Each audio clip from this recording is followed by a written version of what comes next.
राजीनामा कर लो, आपको इस तरह की कोई कार्रवाई तो होगी।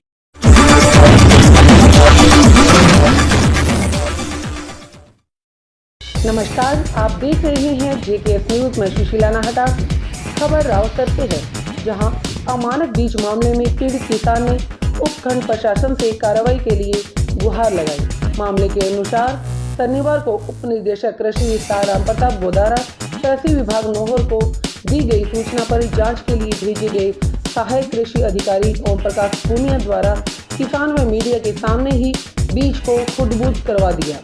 मामला रावसर धान मंडी स्थित न्यू अग्रवाल बीज भंडार का है।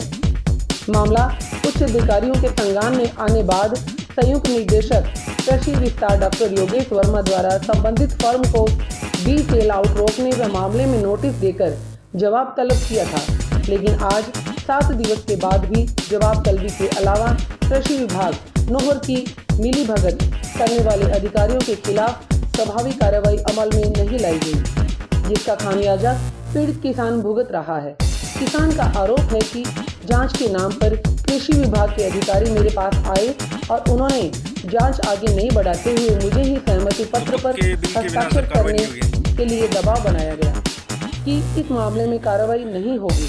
मामले में प्रथम दृष्टया कृषि विभाग संलिप्तता जाहिर होने बाद फिर सहमति के लिए किसान पर दबाव बनाना स्पष्ट कृषि विभाग उप निदेशक कृषि विस्तार नोहर की कार्यप्रणाली पर सवाल खड़ा करता है। ऐसे में देखना ये है कि चंद एसोसिएशन और सामाजिक संगठनों के दबाव के चलते क्या कार्यवाही ठंडे बस्ते में जाएगी या फिर किसान को न्याय मिलेगा। नहीं तो फिर वो कहावत चरितार्थ होती जा रही है, बाढ़ जब खेत खाए तो कैसे है वो खेत हरा। वही दोषी अधिकारियों के खिलाफ आखिर कब होगी कार्रवाई। Bureau report, JKS news, Hanumangarh.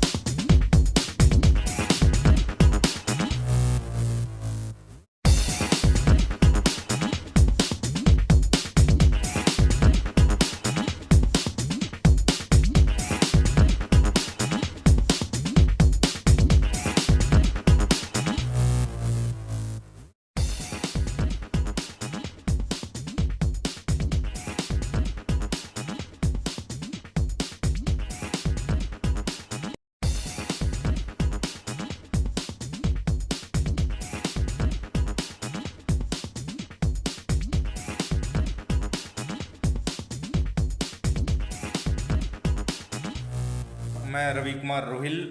मैंने न्यू अग्रवाल बीज भंडार से ग्वार का बीज खरीदा था।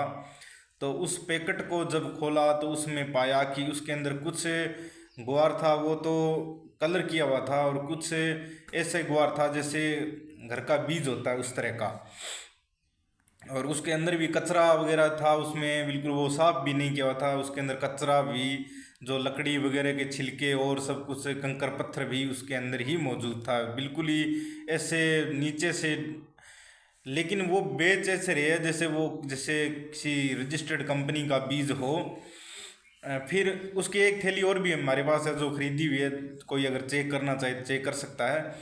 फिर मैंने ये बातें सोशल मीडिया के ऊपर डाल दी। फिर एक किसी सोशल मीडिया मित्र ने मुझे कॉल करके कहा कि ये कहाँ पर है, तो मैंने राउत सर के बारे में बताया। फिर हमने नोहर कृषि विभाग को कॉल किया। फिर उन्होंने यहाँ के एक अधिकारी को बीज भंडार पर भेज दिया। हमसे कोई थोड़े से पहले वो पहुँचे थे, हमारे सामने से वहाँ से जो बीज का ढेर पड़ा था, जो थैलियाँ पड़ी थी, श्री कृष्णा सीड्स के नाम के जो पैकेट थे, वो सभी एक थैले के अंदर डालकर दूसरी जगह शिफ्ट कर दिया। तो इससे साबित हो गया कि वो बीज तो था वो गलत था या नकली था या खराब था। फिर बाद में दूसरे दिन 2-3 दिन के बाद में मेरे पास वो अधिकारी आते हैं नोर से और बोलते हैं कि आपके पास तो ये एस्टीमेट है, कच्चा बिल है। मैंने कहा कि उनके सीसीटीवी कैमरे लगे हुए हैं, लेकिन अगर वो बीज सही था तो छिपाने की क्या ज़रूरत थी। अब वो बोल रहे हैं कि आपके पास पक्का बिल नहीं है, आप इस पर राजीनामा कर लो, आपको इस तरह की कोई कार्रवाई तो होगी।